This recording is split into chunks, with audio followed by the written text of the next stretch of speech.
Hi, this is Phil, and I'm here to tell you all about the Capes and Lunatics Patreon. Don't miss out on our comic book creator interviews, including our monthly Chichester chats with comic book legend DG Chichester, superhero movie brackets in our search for the worst comic book movie of all time, and many, many more specials, all completely uncensored. Access starts for $3 a month, full video when you pledge $5 a month. Check out the link in our show notes or go to patreon.com/capesandlunatics. Hope to see you there.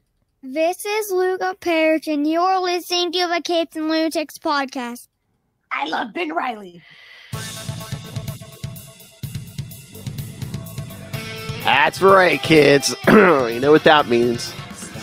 It's another Scarlet Spider week. You know what that means. Only one more week till the return of Lilith Hellfire. Your vacation. Welcome back to another week of this, the Ultimate Spider Cast. I am Phil. Like I said, it's a Scarlet Spider week, so got a bunch of Australians. We got Dave from the Signal of Doom. Hello, listeners. It's a pleasure to be back discussing our favorite Ben Reilly and Kaine. And the man, the myth, the high priest of some crazy religion down there. It is Ray. Hey, hello, everybody.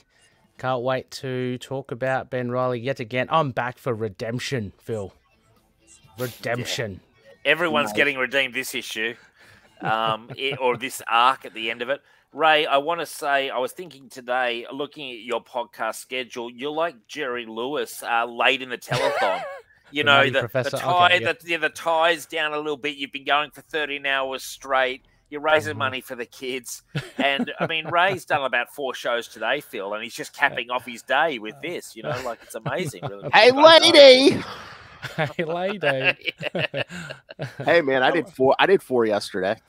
Jesus. Yeah, well, the two of you, I don't know how you do it. I do 1 show a week, and I'm exhausted, and I do this, which I love doing, and I'm like, I don't know how anyone does anything extra. I give everything to Signal, and what you have now is a husk. An undead husk. But your show, Dave, goes beyond 3 hours, so that's like 3 shows in. You know, so yeah. Well, we have a lot to discuss, man. You know, and I tend to rant, and that takes some time. I'm just saying, you know, we could probably cut it down. Really, if we had a good editor, you could probably trim it. But I don't want to trim it. I want to. I'm saying, me and Ray are doing the same. We just cut it up in the hour show. Pats on back all round, everyone. Yeah. Everyone's doing a great job. Content is Phil, out there. Phil, you are a machine. Like what comes out of Capes and Lunatics is honestly like a conveyor belt of content. These people who listen should be contributing to your Patreon because you work at it like a full-time. Do you have another job? Or I do have a full-time job. Yeah. I've been watching recently the Sarah Connor Chronicles, and great show.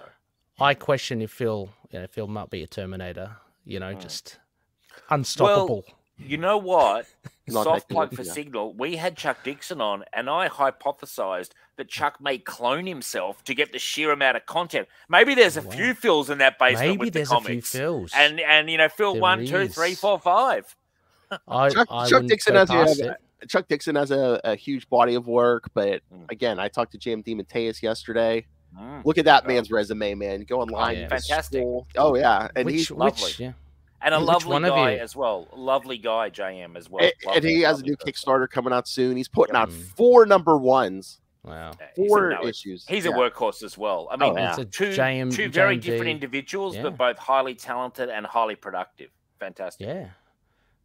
DeMatteis, clone 1, 2, and 3. Love him. And which Phil clone was talking to JM DeMatteis? We don't know. 1, 2, Phil or 3? 3 talking to JM 2, or what was it? Who are we talking to now, Phil? Is this Phil Prime, or is it Phil Omega? This is alternate. This is Aussie Phil. Aussie Phil. Aussie Phil. Aussie Phil. Oh, that's Aussie Phil. That's right. How's it going, mate? I thought you said that, Phil. I was like, "Oh, that's pretty good." That was Dave. My Dave, impression. So wait a second. So Dave was telling us he has a mystery guest coming up soon. Yes. So fresh off the heels of the Chuck Dixon interview, we have a mystery guest coming very early October, and I'm running. Well, I hesitate to call it a competition because there is no prize, but it's a guessing game, and it is guess the guest. And the clue I have given is he is a classic Superman writer is the first clue. Now, you two guys, knowledgeable as you are, and I mean, Ray does Last Sons of Krypton, so He all should in that know. box of He's got them all on speed dial. We know that. If anyone wants to, if you want to, ask a question or something to narrow it down, but he's a classic Superman writer, and he's alive, so it's not like Joe Siegel and Joe Schuster. It's someone who's living. Yeah, he's Okay. Before or after Crisis on Infinite Earths? Before, right up to actually, Oh, right up to oh. long running, and right up to Crisis. Yeah. And Phil, I know this, so that's why I'm staying quiet. Oh, that's right. You do know it. Yeah, I do know You're the only man in the so world. Phil, who you're does the know only it. one. Yeah. Oh. Not Hugh Jackman, okay? Yeah, it's not Hugh. We're still in talks. We're still in talks with yeah. But I don't believe he wrote Superman, as far as I'm aware. Before you said Superman writer, I was like, son of a bitch, he got Larry Hama. Hey, still fishing in that pond. He's cast the line out for that one. We're deep in the jungles of Nam with Larry right now, and we're gonna get him out one day. Oh yeah, he's got G.I. Joe 300 coming up. Yeah, no, he does. He's a very busy man, and we'd love to have him. We give him a lot of publicity though, so he almost doesn't need to appear. So any questions, Phil? You're a Superman guy, aren't you? Yeah. I'm probably more after Crisis, but I'm trying. Right. This is a classic guy. He did a lot of Superman, I think Phil will get it, but it is an obscure one, Phil. That's all. He is. He is obscure. He's alive though, Ray. Whereas a lot of these guys have died. You know what I mean? Yeah. And it's not someone we've had before. Not someone we've had before. Yeah. Okay. It's not like Kurt Swan or something, is it? Kurt Swan? He's Kurt passed. Swan. Love to have him, but I think he may be long dead. Yeah. We'd be communing with the afterlife to get Kurt Swan. We don't need to sit here all night, but I want to just tease the listeners. There is a massive Superman writer guest coming on. Actually, during last show, I accidentally revealed it, then I had to edit it out. So it's just my own. I got so carried away with my hyping that I actually revealed it and ruined my own competition, and so I had to then edit it out. Because on the cutting room floor there. Yeah, it was on the cutting room floor. Yeah. I'll tell you offline, Phil. Okay. Yeah. Oh my God! I saw the best meme yesterday because you were joking right before we jumped on. You said, "Oh, it's Bendis. It's Bendis." Yeah. I saw this meme yesterday. It's Wong from She-Hulk, and he said something about something like, "Oh, I said, did you hear I said Bendis run in quotes?" Oh yes, I saw that. Yeah. It's like, wait, why? Why in quotes? Because Bendis's runs don't run; they suck. Yeah. Good one. Love it. And so little happens in a Bendis run as well. Like, it's just like, did anything happen? That's right. Yeah, no, I should give a clue. It's not Bendis. My mystery guest is definitely not Bendis. Tom King. But anyway. Yeah, look, hey, there could be, much like when Nixon went to China, you see, and there was a period of détente. There may be some détente with Tom King. There may be some high-level talks happening right now between Signal representatives and Tom King that may result in a thawing of relations. Oh, there we go. Because I'm all about building bridges, guys. I'm all about building bridges. Diplomat. The diplomat is back. We were on a war footing for a while. Some comments were made in haste. and emotions got involved. But saner heads have prevailed, Ray. And, so the warm handshake is there. The hand is out. I've flown over to China myself. Okay. To a secret meeting with Chairman Zai, whatever his name is, and Tom King and his representative, or his representatives and my representative. That's all. Phil's going, what the hell? At a very high level. Yes. I'm just in awe of Dave the Diplomat. Yeah, of course. It's a bit of an oxymoron, isn't it? Oh! Hey, Ray. You're always my favorite. Oh, my. Come on, Ray. All right. Should we get to these issues? Yeah, let's do it, man. Let's fucking do this shit. Yes, this 4-part Spider-Man redemption by the man himself, Mr. J.M. Demon. Yeah. And Mike Zack. Yeah. Very good. Which Dave radically changed art style. I would not have known Yeah, this is Mike Zeck's art. I was like, about I to- had no idea. I was about to ask Dave because, like, yeah, from what I remember, like Punisher Secret and Captain Wars, America. Punisher. Yeah. Can't say I actually like it. I prefer the old style. Like, you know, it's okay. It's fine, but I think he got this stuff here. It's very of its time. It's sort of very generic. I'm like, I prefer the classic style to this, like any day. Just my opinion. Yeah, I don't know. I don't know what it is. Yeah, it looks different than like, you know, Craven's Last Hunt or like the stuff Yeah, on like it's very Captain different. America. Yeah, Yeah. it does Is look- it the These Incas? artists, Maybe these the artists Incas. are always like, we're experimenting with a brave new style and we've changed the game. I'm like, yeah, I don't like that you changed the game, Mike Zeck. I don't like the old game.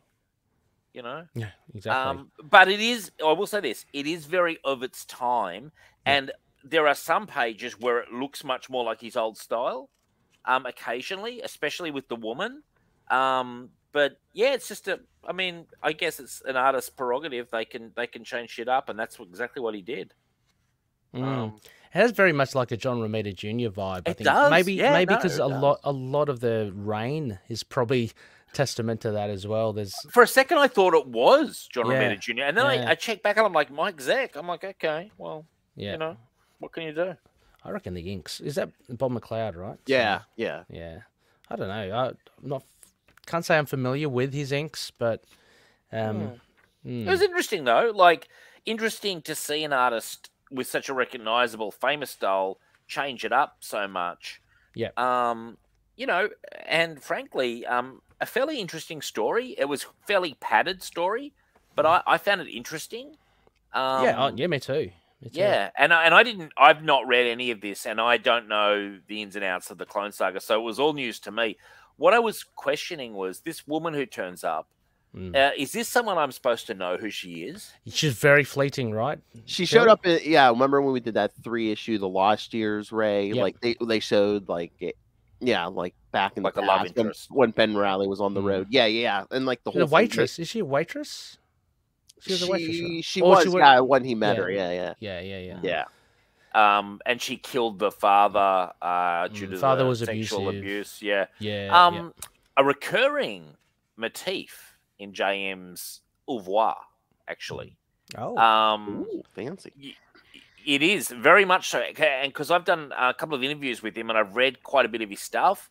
Yep. This topic recurs frequently Okay. in quite a lot of his material, including a Spectacular Spider-Man run, Yep. his that Seekers into Mystery, and various other things. It's the theme of sexual abuse by a parental figure is quite Oh. often used by him. If you look at his work, it's a wow, theme. okay. It's a theme he plays with. So interesting. And I did feel this was a fairly padded storyline. Like they were padding for the 4 issues, but at the same time, I really enjoyed it because it was just Ben. There was no Peter. There was no other shenanigans. It was a fairly enclosed tale. And I was just confused exactly.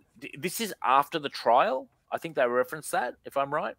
Yeah. Oh, yeah. Phil, remember the trial of Peter Parker, right? So. Oh yeah. I mean, They reference it at the end, so, like, because I'm just trying to place it where this belongs in the Clone Saga, and if this woman, if we see more of her story, because she at the end goes to prison again and is going to be tried for the murder, and I was just wondering if you sort of see all this stuff pay off. no, actually, after this, you don't see Janine again until that. Did anybody read that current that Ben Reilly stuff we've had in the last year? That's she's only shown up again in the last year or so. Yeah. So they didn't pick this Yeah, thread up. no. Yeah, Wow. after the whole Clone Saga for a while, it seemed like they were just like, I don't know if they thought. But people even liked it. during the Clone Saga, like they did, like Well, she just we're- went to prison. Well, you know? we're getting towards the end of the Clone Saga. Yeah, they don't pick Okay. up Janine again. Yeah. Okay. What? And I can't remember, Phil, from that Nick Spencer run, right? I can't remember how was she introduced. She was just there with Ben, wasn't she? Well, Like there in was, that foundation. I can't remember there Beyond was Foundation. there was like a prologue where like that Beyond Corporation gets her out of prison, and then the next thing you see. Oh, she's, like, okay, kind of- yeah. That All remember right. that So at all. they do show her coming out of prison. Yeah, but, yeah. Like it's not until like years later. 2020 until 2021. Yes, Yeah, real time. Had she done like a long time in the comic time? I think they said it was at least a few years. I think, yeah. Okay. Yeah. It would make sense. Yeah, I mean, Ray, what did you think of this, man? Yeah, overall, I thought I'd have to agree with you to an extent that there was padding, because like if you look at it, you can really sum each issue as what is involved. You know, the introduction of Janine, then you kind of have Kaine really going after him, and she kind of, well, at the end of it, seemingly she dies. Then you have his basically his redemption towards the end. So there's not much really to it, but similar to you, I really did enjoy it. It was really self-contained, and it had glimpses. I mean, we got Flash Thompson in the first issue. I think. Yeah, we did in the bar. In the bar, and that was cool because that's a tie-in to obviously Peter Parker, and we see they go to Aunt May's house as well later on, where Kaine drags Ben through. They just crash it. They just crash in like to Aunt May's house. I was like, but I mean, I like how Kaine was framed here, because we know he's later on used as a regular character in the Spider-Verse, and you know he becomes his own thing. So he had to have this kind of slight turnaround, and he doesn't turn around really until the nth hour, basically, when is he a villain like now or not? No, I don't think so. Is he? Well, I don't know more recently, but they went many years. I mean, again after the Clone Saga, we didn't see him again for many years. He comes back, like around, what was it, like 2010 or something. But I mean, after we finish this 90s stuff, if you guys are still on board, that we'll do. Kaine had his own Scarlet Spider series around. Yeah, so he had his own 2012 or so. Yeah, so really? Yeah. Do that. Yeah. And then he featured in the Peter David Scarlet Spider when Ben Reilly was Scarlet Spider in Vegas. There, yeah. You know what? I actually read some of that, and that's what I'm remembering. I just am always confused by Kaine because I hadn't read the Clone Saga, and I thought he was just another clone. I didn't realize he was so evil. And then I'm reading this, and I'm like, wow, he's like super evil. Even his redemption here, I'm like, he blew the thing up and could have killed multiple. Like, he's very easily forgiven, Kaine. I'm like, why is this guy forgiven so much, like by everybody? Yeah, it's weird because he tries to save the people. Like it's a really but stupid after plan he blows it up, blowing up. like it's a really stupid plan. He blows up the building and then kind of thinks, oh crap, I don't want to kill anyone else. I just want to kill the three of us. Yeah, including myself. And then he saves Ben. He starts saving. And it's like, what was the point of this whole thing? Like, well, I think in that instance, like you see what JMD Matisse is doing. There was a huge speech by Ben, and I think that was meant to turn him around. Yeah, that little bit I thought maybe could have been expanded a bit more, because it did seem a bit quick how he turned around. Because like for three or four issues, he'd been but I can see what JMD Matisse was trying to do. Just you had Ben literally begging him. Oh please. My only thing is, and this is coming from someone who only has read this Kaine and like little bits. He seems like the kind of guy. He's villain. Oh no! At the last second, I changed my mind. Villain. Oh, then suddenly I changed my mind. Like it's like at the 11th hour, he sort of has second thoughts about his villainous plans, and it's like I'm like, his redemption to me was a bit hollow. Whereas I thought her storyline was actually really interesting. Even interesting that Ben Reilly attacked the police van and got her out and stuff. I was like, wow. He's a bit of a hothead, isn't he? Yeah. I kind of rated it. I was like, that's actually making good use of Ben Reilly, because he's doing stuff that maybe Peter wouldn't do. Oh, yeah. Oh yeah, he's been like pushed to the edge so much that he's like a ticking time bomb. I think though, also just going back to Kaine, what you're saying, Dave, we do see throughout the 4 issues though his internal monologue, and he is like struggling. He admits himself, oh, why am I doing this to Ben? Why am I being such an asshole to this guy? Because he's actually the only guy that cares for me, but outwardly he still kind of does it. So I think James is really kind of trying to plant that seed that he is really doubting himself, although his external actions are pretty obvious. Gives, can I say this, and it's a credit to him as a writer, which is no surprise to any of us here. He gives so much more depth to Kaine than I've ever seen, and made me care about a character that I don't really care about.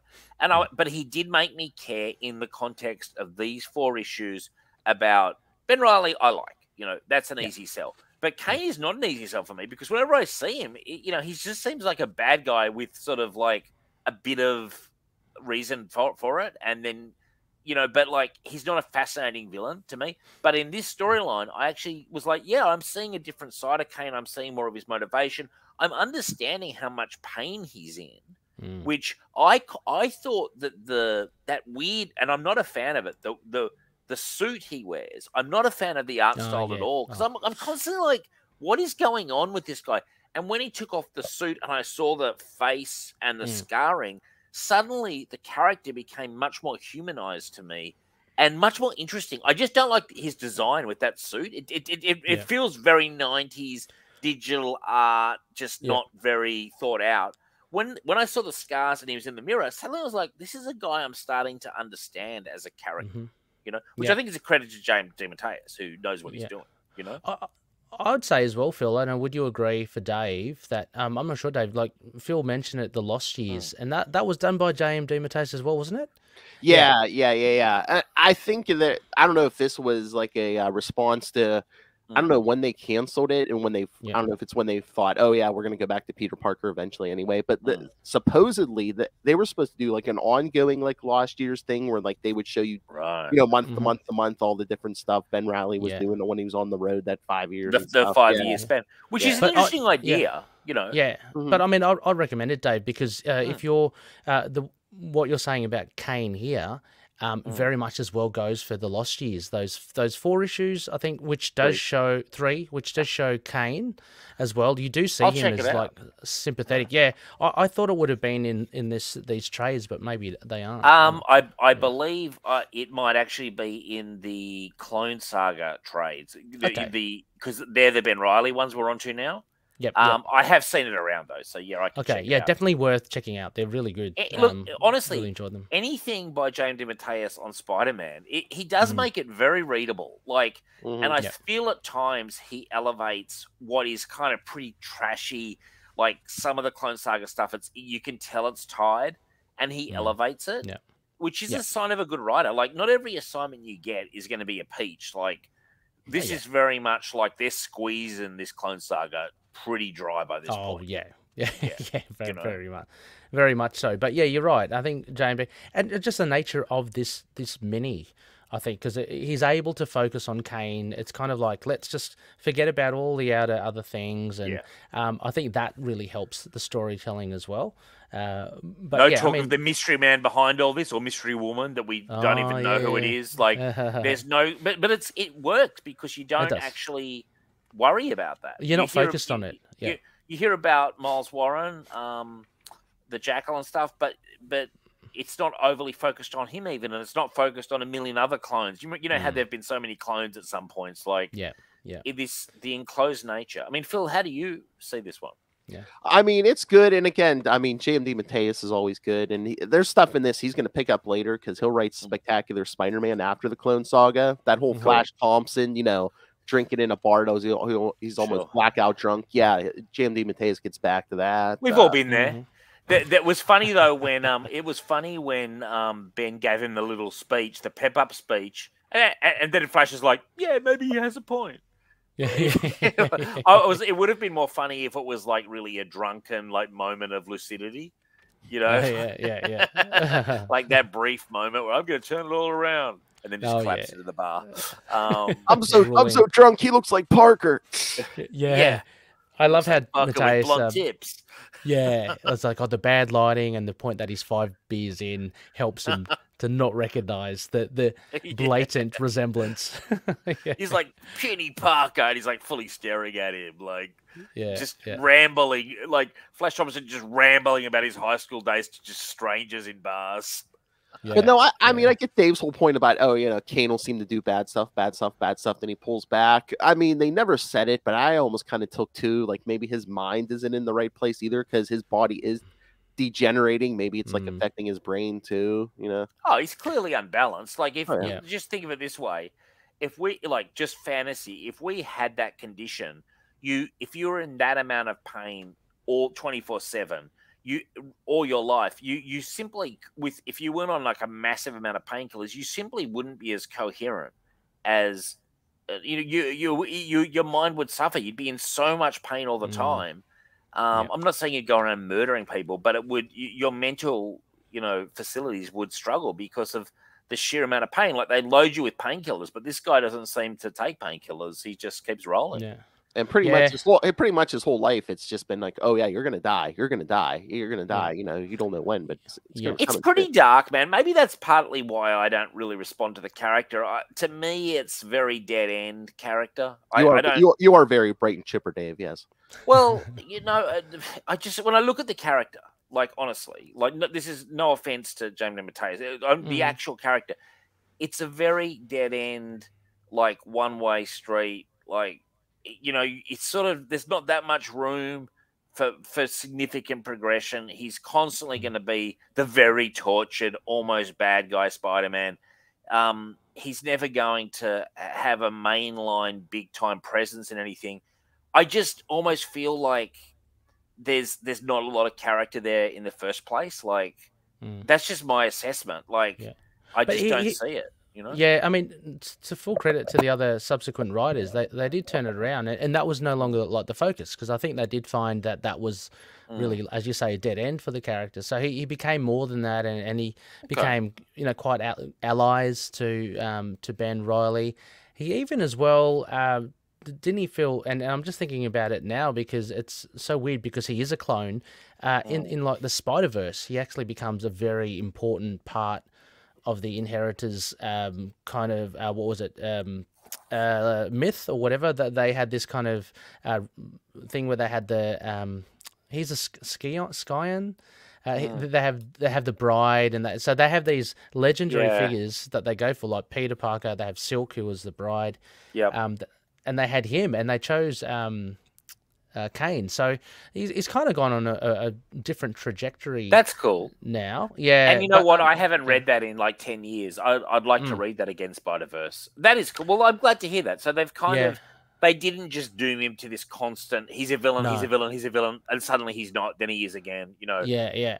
There was some growth. Yeah, and he now has that kind of fine line, which you get with a lot of cool superheroes, where he's there to do the deeds that other superheroes wouldn't. That's that kind of the dirty deeds kind of thing. Yeah, and I kind of like that bit of. I like that. Hey, I'm going to throw something out there. How good would he be in like a Thunderbolts or something? Yeah, because he's that. He's got the spider, familiarity kind of, but he's very much the broken, damaged clone who will go and do the dirty stuff. See, to me, that's an interesting usage of a character like that. You could put him in that kind of group that Peter would never be in. Yes, exactly. And he's meant to be stronger, and he's got that special mark of Kaine as well. I'd like to see this in one day. I know that they're probably terrified of the Clone Saga, but one day down the track, I'd love to see it in a movie, like a trilogy of movies. Oh, that'd be cool. Because just get elements of it. Yeah. Elements of it. Yeah, totally. Yeah. And I think he could work really well there in a sort of confined storyline. Much like this, I think you could do some really cool things with it. Yeah. Oh yeah, and like I said, once we get past this '90s stuff, and for a while, Kaine becomes Scarlet Spider, gets I think it's like his own 25-issue series. I mean, if you think Ben doesn't give a crap, ripping open police vans and stuff, wait until Kaine gets cured of his clone degeneration and he's Scarlet Spider. Oh, you're really gonna see don't give a crap. Yeah, that's good. Cool. I mean, what's his costume like? Does it change or? It's a red and black one, right? Yeah, it's like a darker one. Yeah, it's like kind of one he steals from Peter, but it's. See, he gets rid of that terrible. Dave. He gets rid of that terrible. He actually has like a Spider-Man looking thing. Cool. Yeah. Now I'd like to have a figure of him without the other Spider-Man. Like I've got a cool Spider-Man up on my shelf.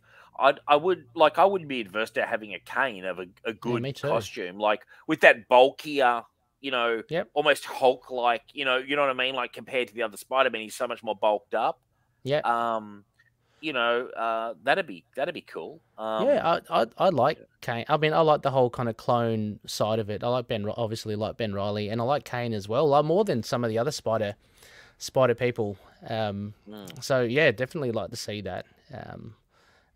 Yeah, but I'd love to see some of this stuff in the movies, man. Like I almost am like at that point where I'm like, God, like we've done so many versions of Peter Parker. Bring some of these people into his like world.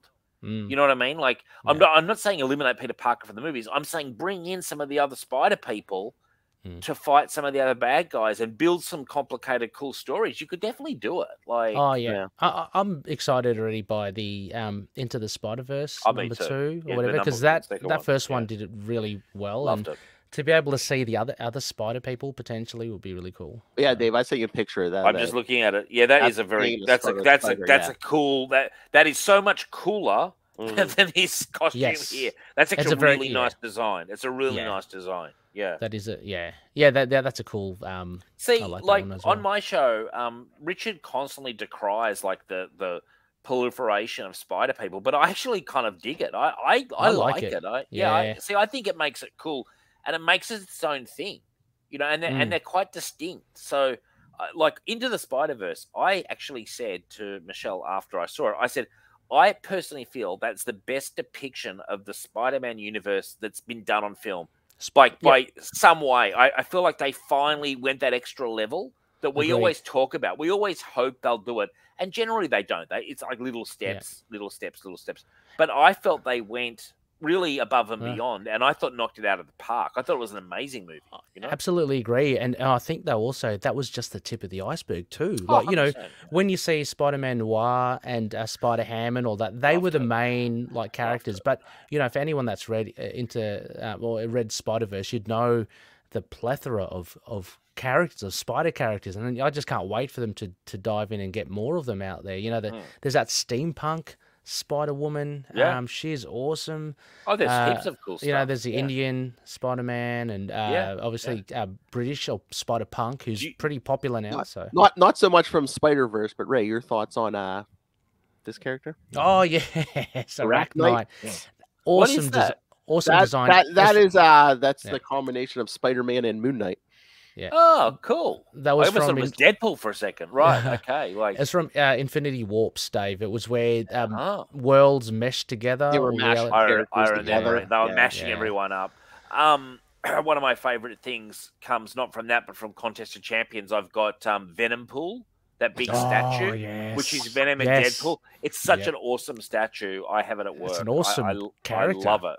Yeah, it's a great character. Should get a lot more play in the comics than it does. Has it ever been in the comics, or he's in like almost not off panel, but he's got a very brief appearance in Contest of Champions. Okay. But what I'm saying is, there's no reason why that stuff shouldn't get more play sometimes. Oh, absolutely, and so, exactly similar to what we're saying over here as well. And just tracking it back to the redemption arc, I thought Janine's like the insertion of her and the retcon, basically of her, having committed suicide and actually being taken by Kaine and blackmailed, really just to go away. That was cool. Like, it was cool, but there was one very funny comment where there was obviously a bit of rewriting going on where they've gone, oh, but I found your body. And Kaine goes, oh, that was a genetic, or she says, that was a genetic construct. And I'm like, what? Yeah. Whipped it up in the lab or something? Well, that's what surprised me. Like the end of issue 1, or later we find out that was a genetic construct as well. I was like, how easy? Yeah, how easy is it to friggin' whip these things up? Was that a genetic construct, or was it just a mannequin with a mask on?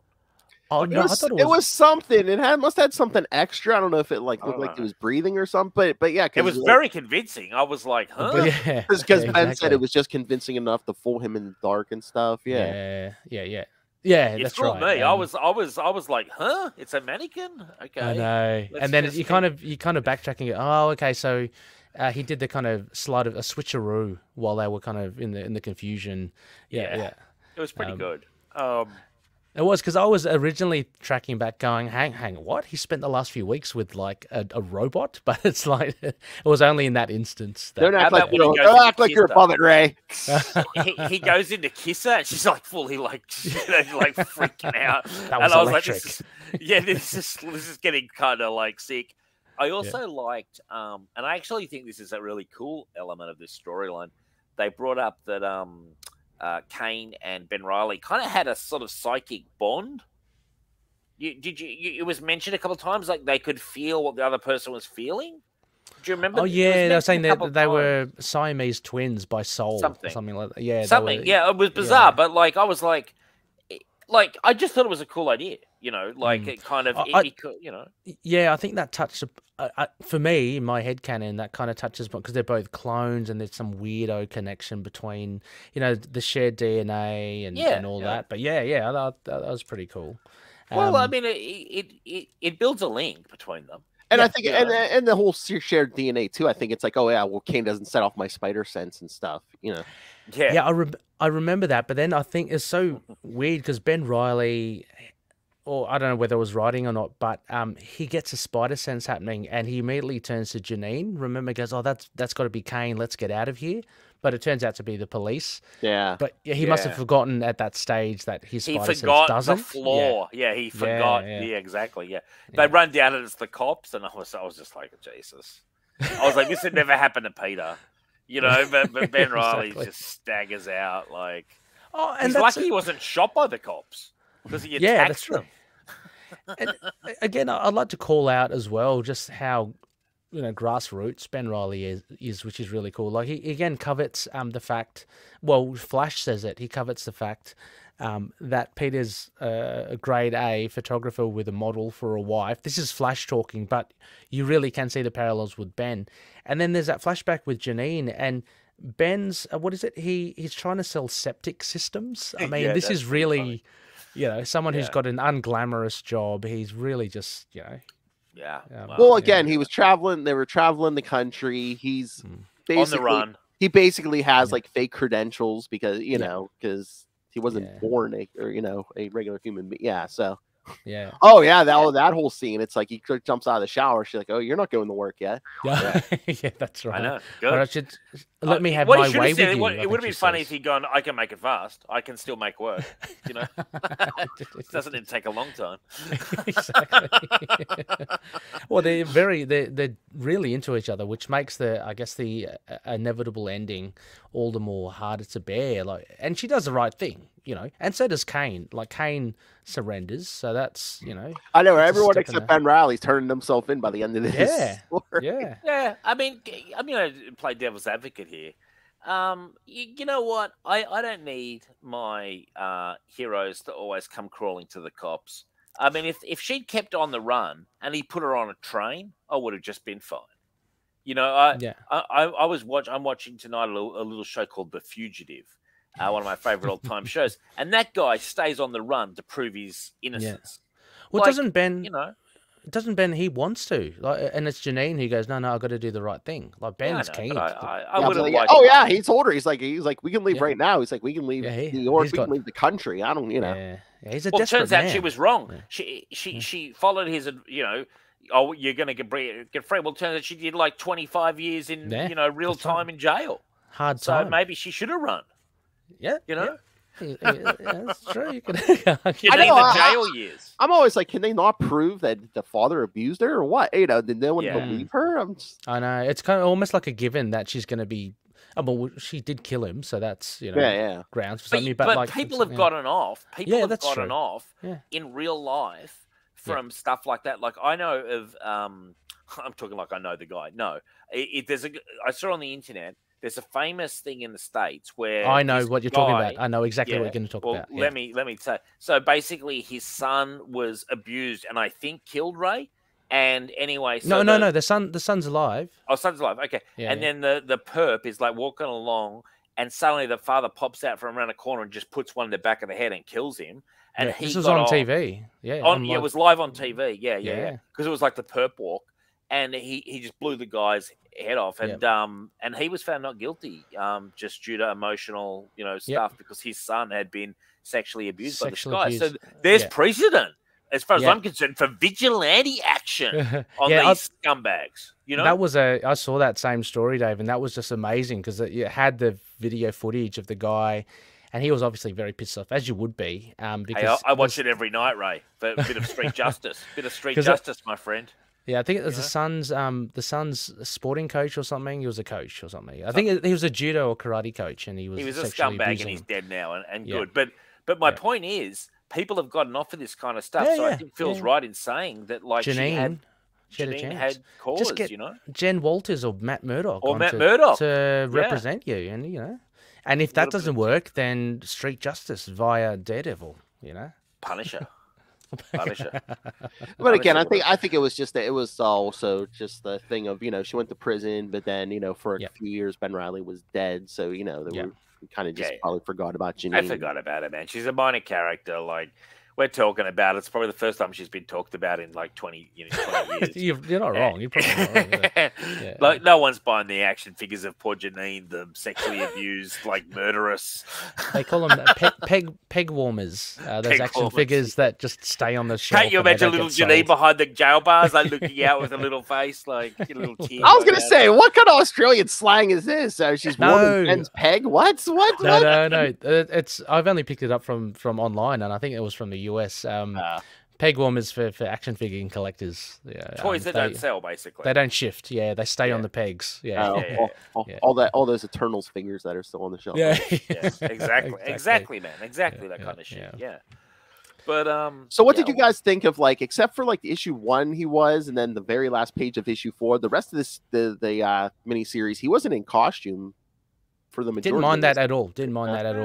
I didn't even notice it. Like, I enjoyed it when he had the alternate costume, like with the sort of, I don't know what it was, like a bandana. I like that. Over his face. Almost. No, I thoroughly enjoyed it, and doing this show has given me a totally new appreciation, or even an appreciation for Ben Reilly, who I always thought was such a second stringer, but I'm like, actually, they told some really interesting storylines, and I can see what they were doing. I constantly keep thinking, I know it has a bad reputation, but so much of the Clone Saga has some really worthy storytelling in it, Yeah. And this is a good example. I mean, look, James does not let the team down, and I certainly didn't mind. The fact that it wasn't all Spider-Man, it didn't hurt it at all. Yeah.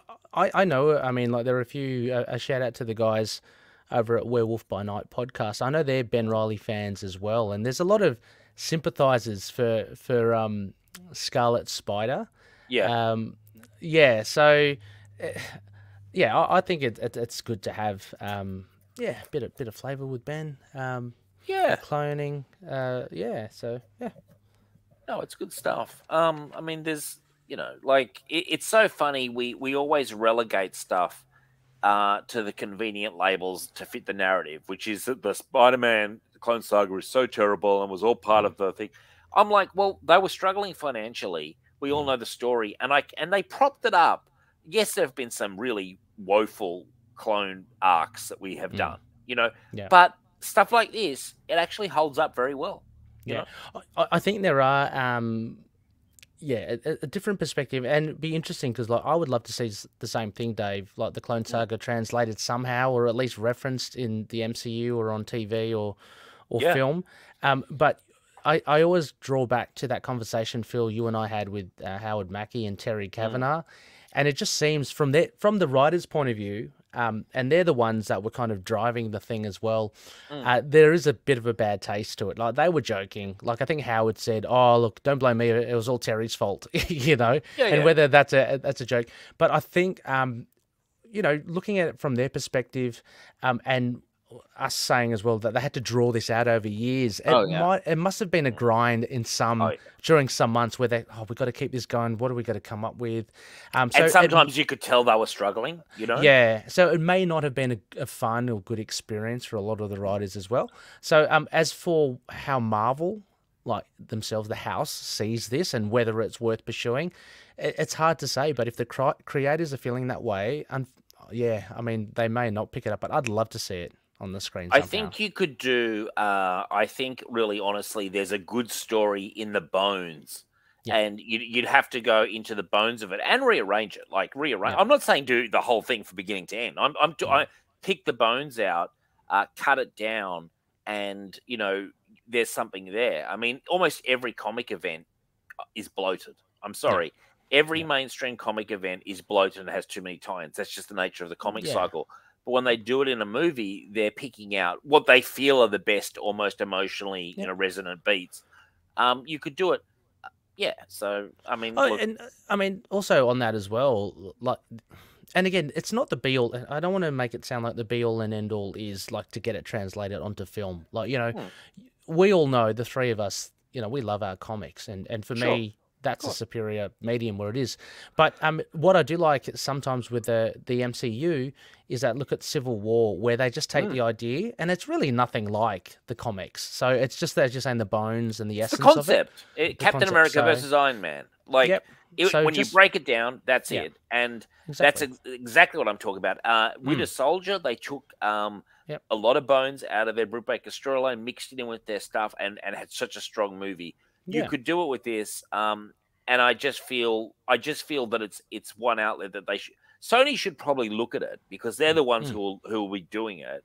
And really, frankly, they're spending so much time on stuff like Craven movies.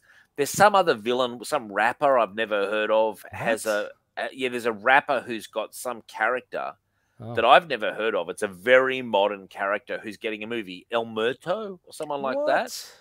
Yeah. The Mexican wrestler thing. Yeah, it's like I showed up in exactly 2 issues. Yeah. Now what I'm saying is, look, they're obviously going for that's a long shot.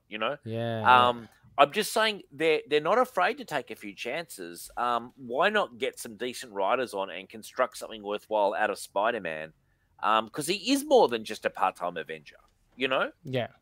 There is more to the franchise than just Peter Parker turning up in an Avengers movie and everyone getting excited. There's a lot of storyline in the Spider-Man franchise that, frankly, Marvel have been milking since the 60s. So, Jesus Christ, if they can't find a few good stories. Yeah, I can't see also, I don't understand the method of, as you say, Dave, like Craven and all that.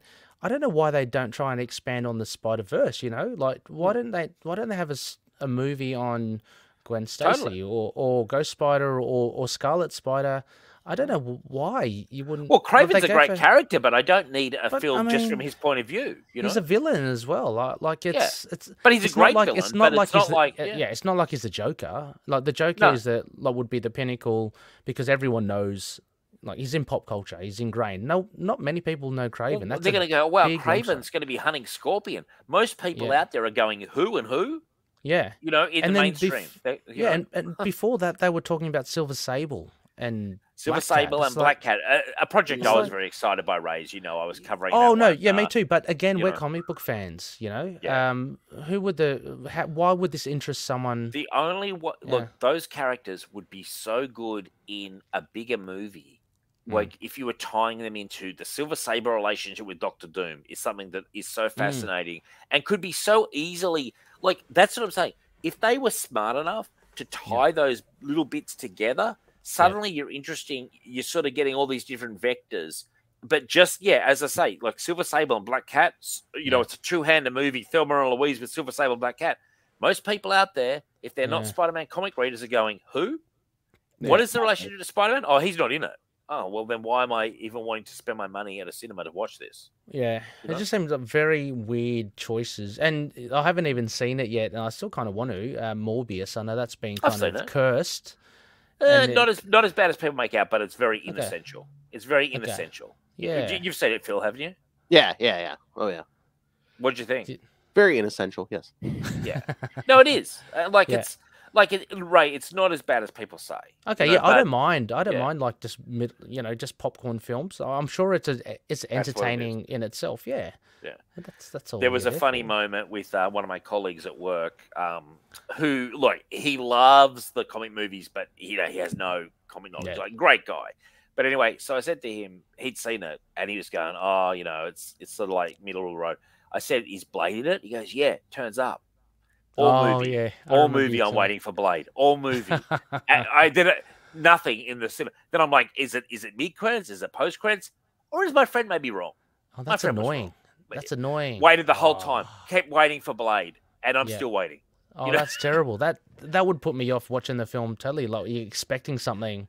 And frankly, it was just a case of a guy who just wasn't sure who it was who turns up at the end, and it's not Blade. It's sort of like Did you identify who he was meant to be? Like who? Do you want the spoiler? It's not. Oh no. Okay. The person who turns up is a very well-known actor playing a character that has nothing to do with Blade. Is it Michael Keaton? Isn't it? Yes. Him? Yeah. Yeah. And I'm just like, how is anyone thinking this was Blade? I know. Especially that end credit. Yeah, why would you think that was Blade? But there you go. So I watched the whole thing. But as a film, I actually really have a soft spot for the 2 Venom movies. I actually quite like them. I'm not saying they're great movies, but I think they're popcorn fun. You know? Yep. Morbius is like a really inferior version of that. Cool. A really watered down version of those. Like it's that kind of film, though.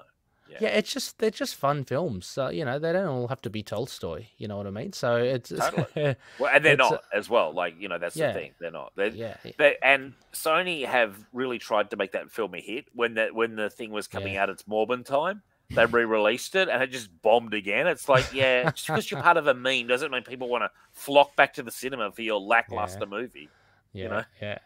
So I mean, weird choices from Sony, but at least we got Venom from it, so that's all I can say. And I mean, I hope that this Craven thing is actually good. Like maybe it will be, But as much as I'm just not interested in it. Like it's really weird.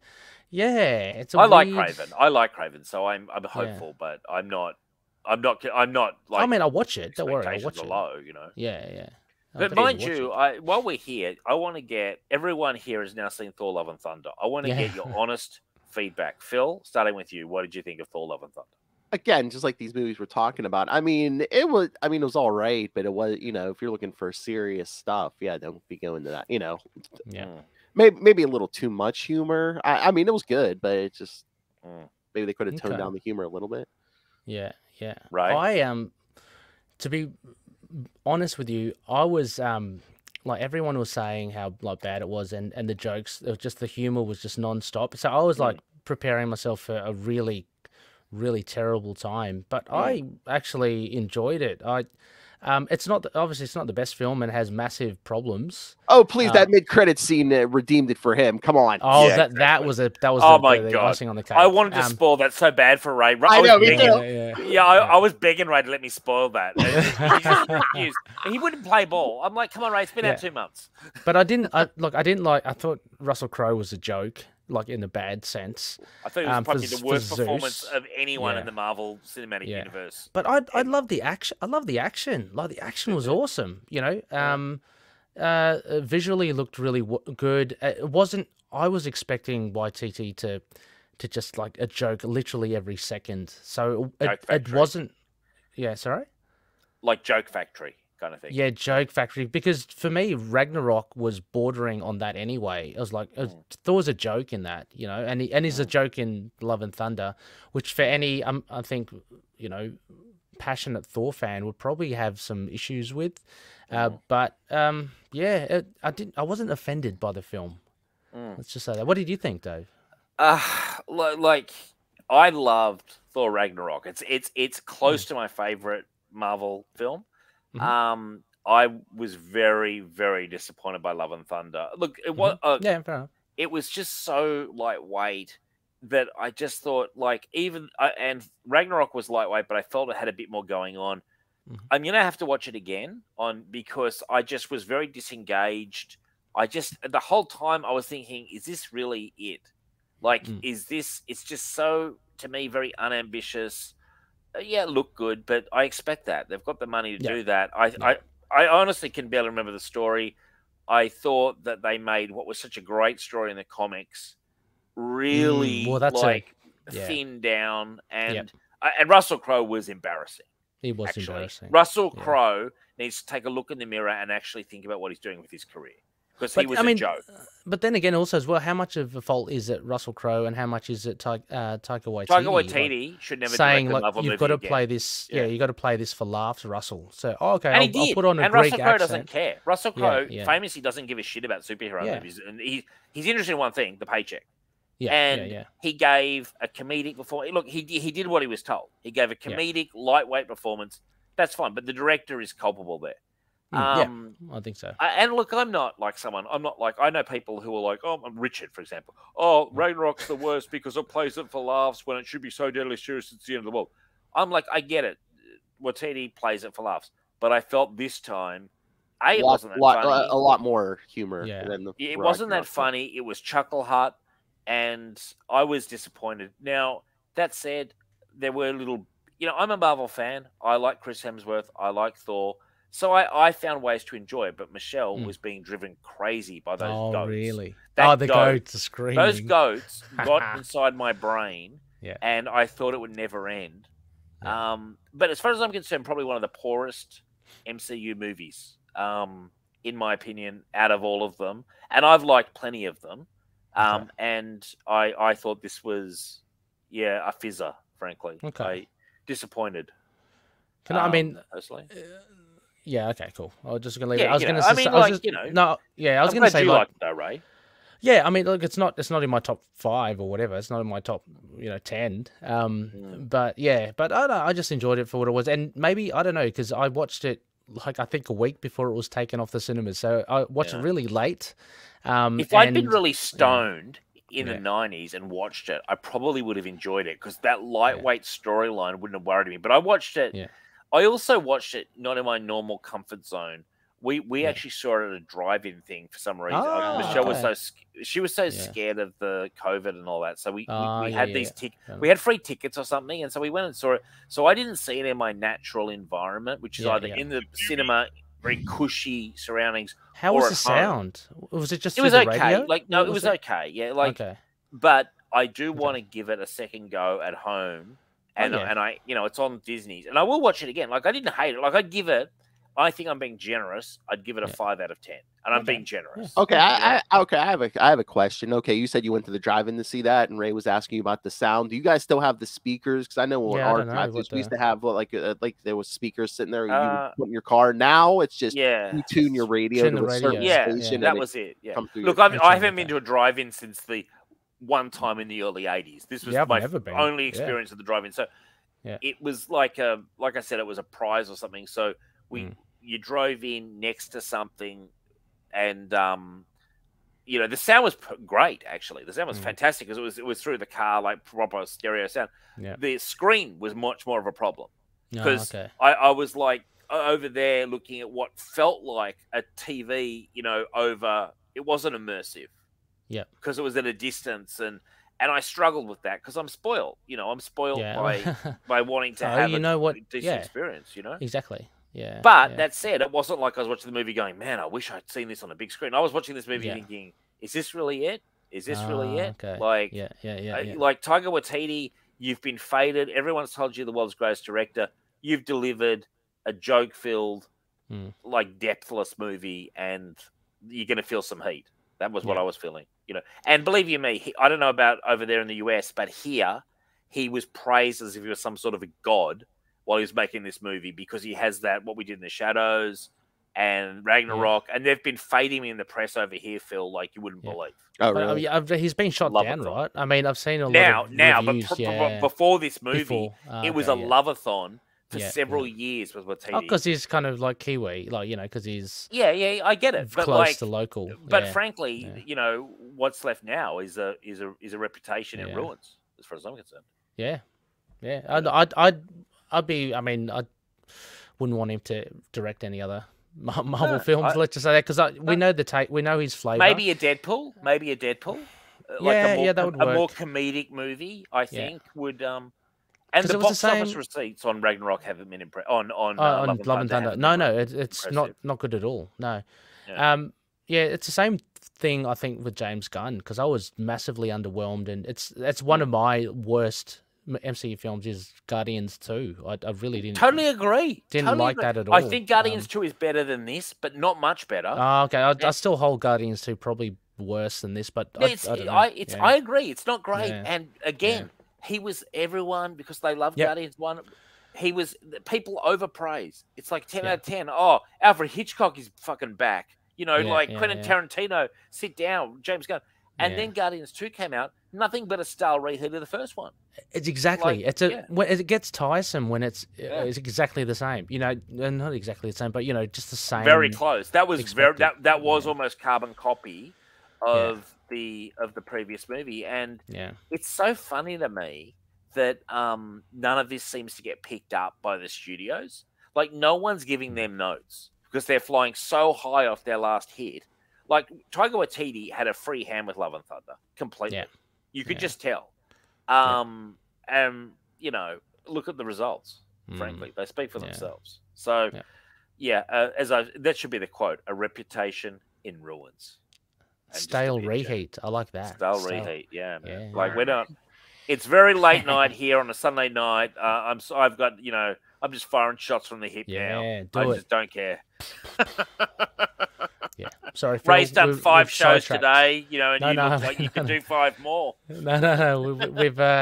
We've sidetracked a little bit here. So sorry, we have Phil. sidetracked slightly from. Ray said, "Are going. Wait, what's why Love and Thunder again?" Oh. Yeah. I'm keen to watch it again. But anyway, I am going to watch it again because I want to give it a home theater experience. Where Dave isn't staring with my glasses at a screen. Felt like a million miles away. I thought it was like 1991 or something, and I was like watching it on like a small TV. Visually, it was impressive. I will say that. Yeah, visually it looked. Dave really wants good. to be in his element. Yes, I do. Exactly. Maybe a little. There you go. I should get back into a bit of that. Maybe chow down on a few edibles. So in a week or two, kids, when you see Dave on Facebook going, "This movie's great," I don't know what I was talking about. I love this movie. Taika Waititi, give me more. I'm hungry. All right, before we go, do we want to go? You guys want to give a grade to Redemption? Yeah, sure. Dave, do you want to give a grade to? Yeah, strong story with some substantial padding. I'm going to give it a 7 out of 10, and I would give it a recommend. Yeah. No one lets the side down. It's a solid story. It probably could have been 3 issues, but you know what? 7 out of 10. It's solid stuff. Yeah.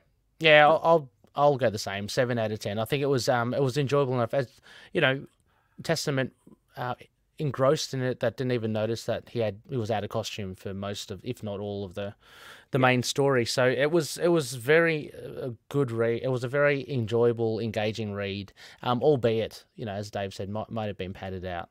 So. Yeah, I'll agree with you guys. The 7 out of 10 for everything you said, and I don't know if they did it as like a gimmick or they needed the extra pages, but I don't know if it showed in the trade or anything. But like the original issue, and even on the cover for Marvel Unlimited, issue 1 was 32 pages, no ads. I saw that. Yeah. Yes, I saw that as well, which is interesting. Yeah. Like, I mean, that's that would actually, I guarantee, that's to bring readers in who it's just Ben Reilly. There's no Peter. There's no Mary Jane.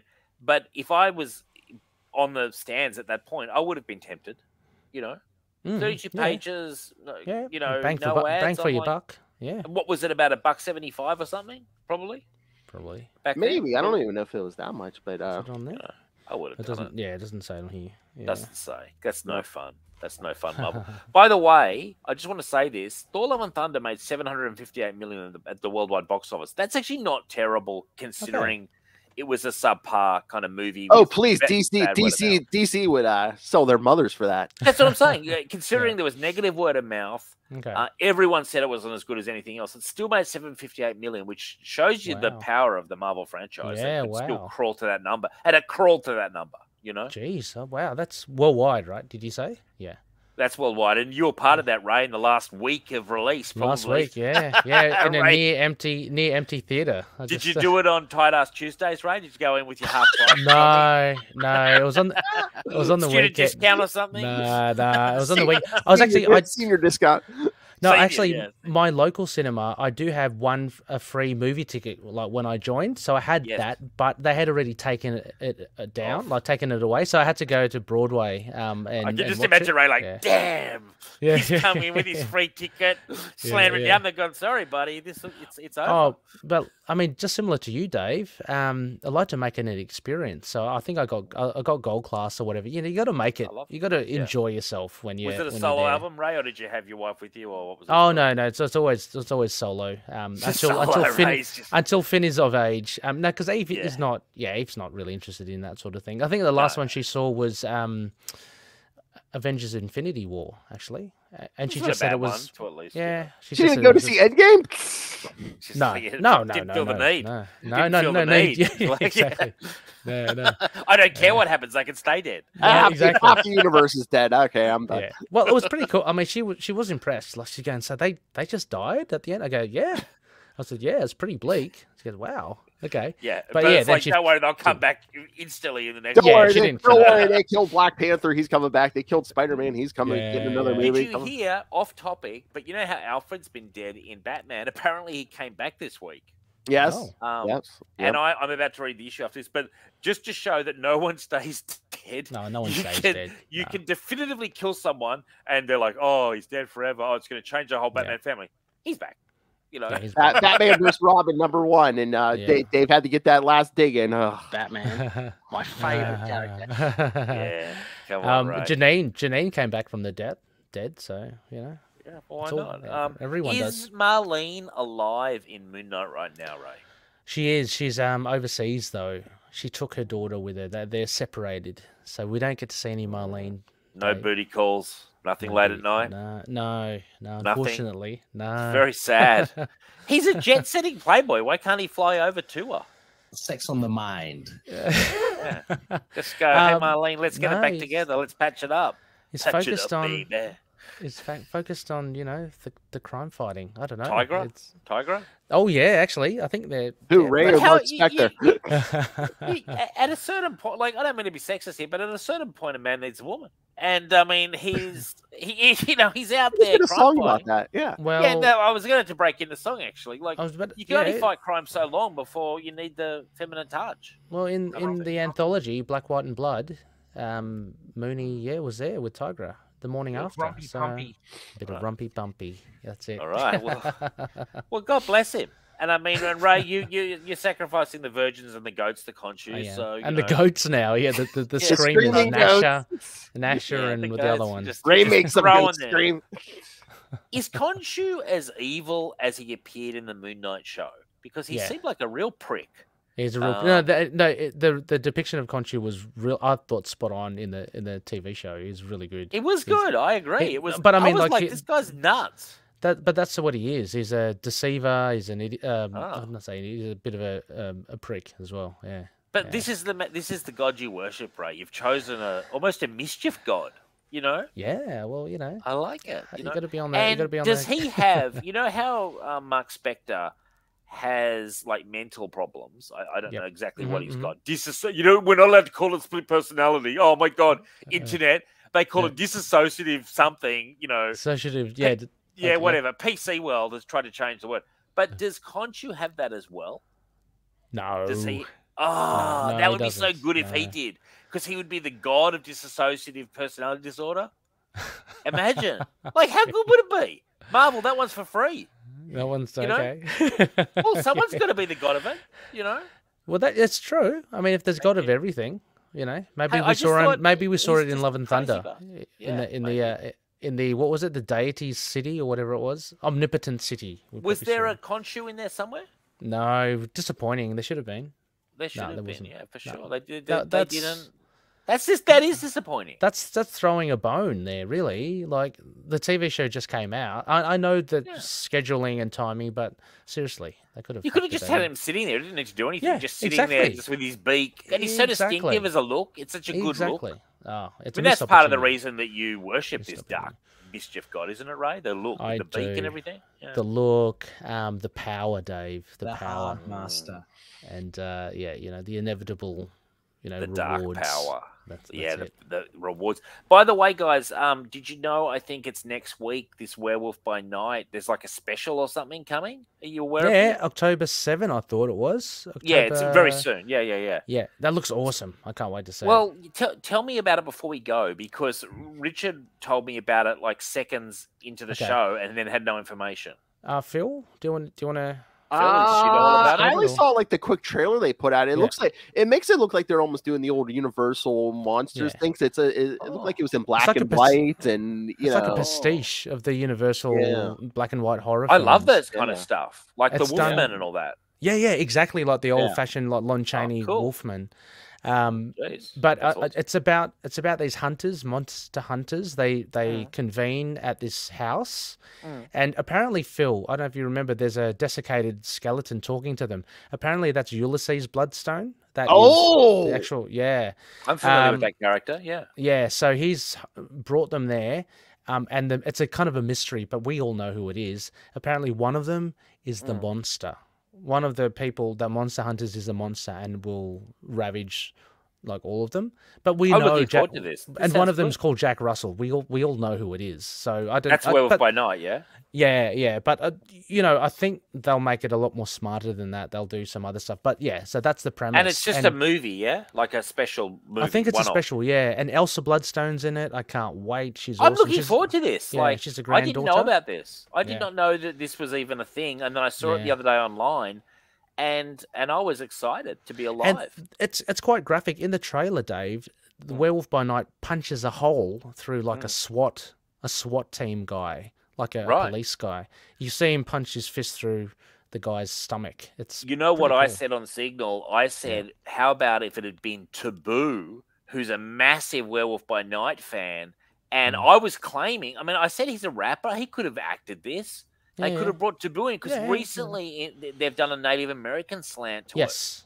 Yeah. Gomez? I Missed can't remember. opportunity, Marvel. No, missed And opportunity, yeah, in the but- days of representation and diversity, this could have been an easy tick in the box. And That's it. Taboo, okay, he's a fading star, but he was somewhat of a star. Like, back in the day, he could bust out a few rhymes.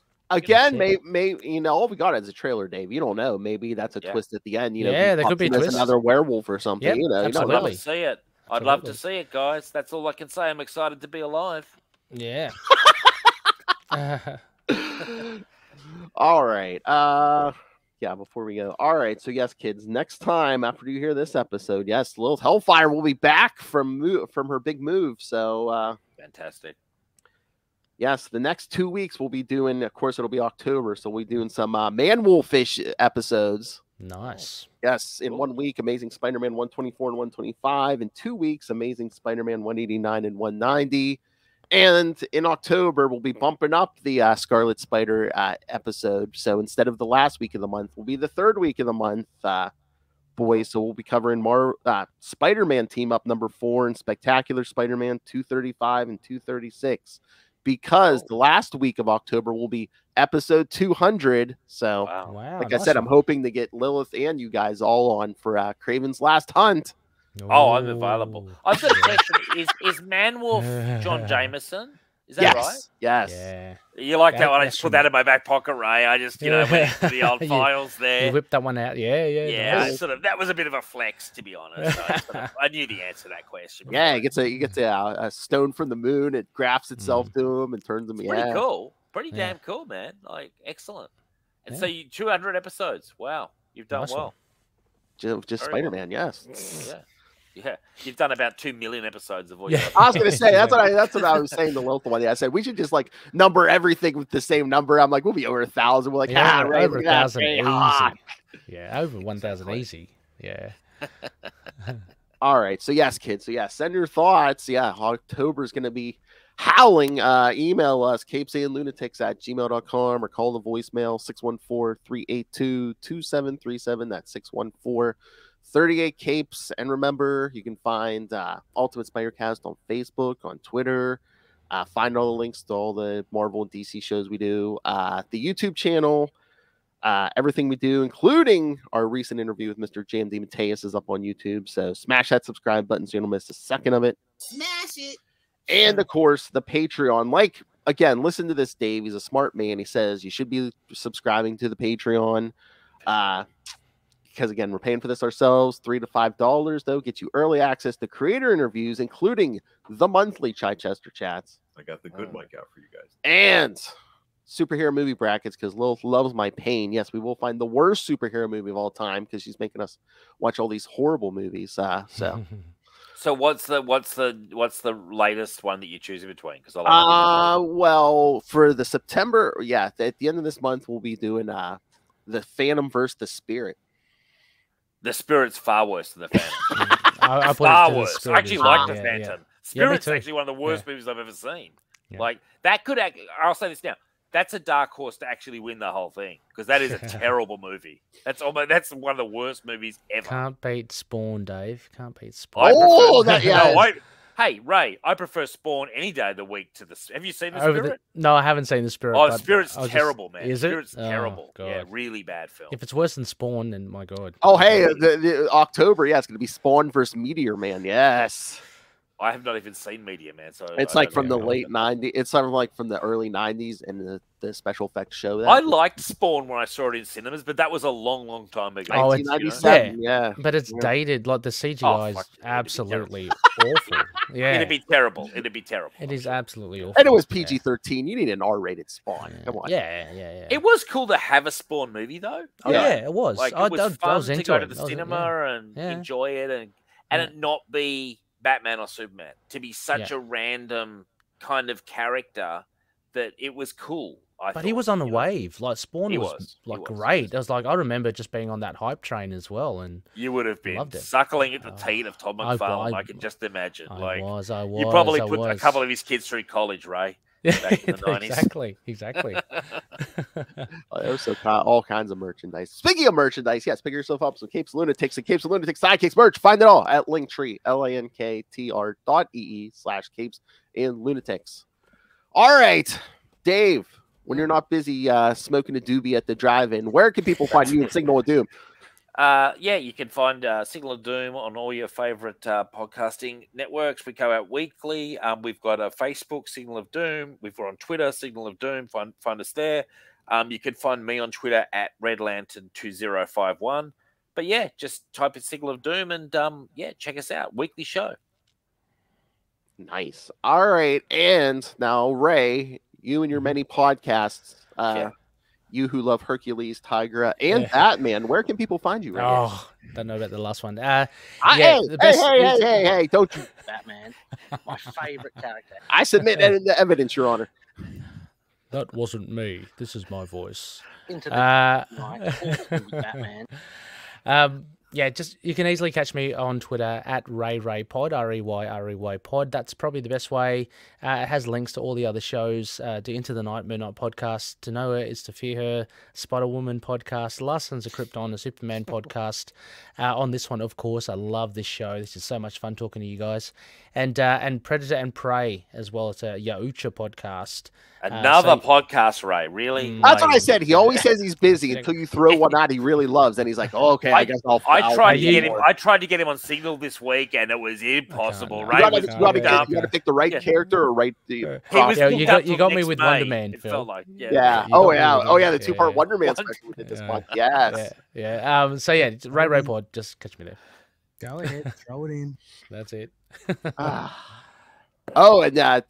Yes, kids, for those of you who do love the Batman as much as Ray, just like here when these boys come in at the end of the month, starting in November, Justin the Owl Osgood will be joining me at the end of every month on the Batman show, to talk some Nightfall, and then we'll get to the Azrael ongoing from the 90s. Nice. Oh, now we're talking. That's my era. Wow, I've woken up. You know? I love Nightfall, man. It's the greatest. Got some new Justin drops, Ray. Oh, that's a good one. My favorite biscuit. Oh. Namor, I guess. Oh, Ray, we found out Ray's favorite gentleman here. There's 8 people in the world who want to listen to that, Ray. What the Namor podcast? Come on. Little Hellfire, Justin. Actually, Ray, I'm going to say something now, and don't be offended. I see the guy they're playing Namor, I see a resemblance when I'm looking at you in this lighting. I'm like, because they've kind of gone the kind of different route, and maybe Ray, you could back up, be like a stunt guy, you know. I'm covering the ears for a reason here, Dave. You know, Yeah, so but don't want I'm to give away the game. The pointy Put ears. some wings on the feet. You know what I'm saying? You Like, spoiled his Halloween costume. How dare you? Yeah. I just Oh, feel God. No, like I don't want to. You don't want to see me in the Namor costume. Don't worry. the Namor just strip right down, Ray. Wow, you be right down to the briefs almost. That's about it. I'll do everyone a favor and then not do that. The one thing I like about Namor is that he has gone all the way with Sue Storm. He doesn't care.